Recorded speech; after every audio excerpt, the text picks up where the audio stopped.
Normal sa mag-asawa o couple lang nag-away. Pwedeng magpalamig muna at later na ayusin yung gusot.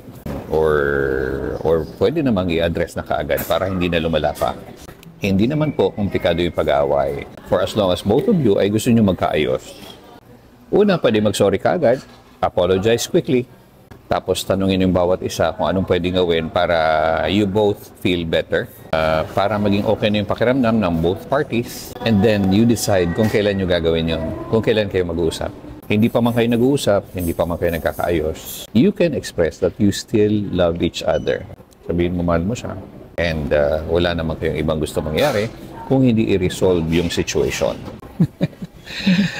Pustahan tayo. Pag nag-decide kayo kung kailan kayo mag-uusap, okay na kayo. Magiging maayos yung pag-uusap nyo.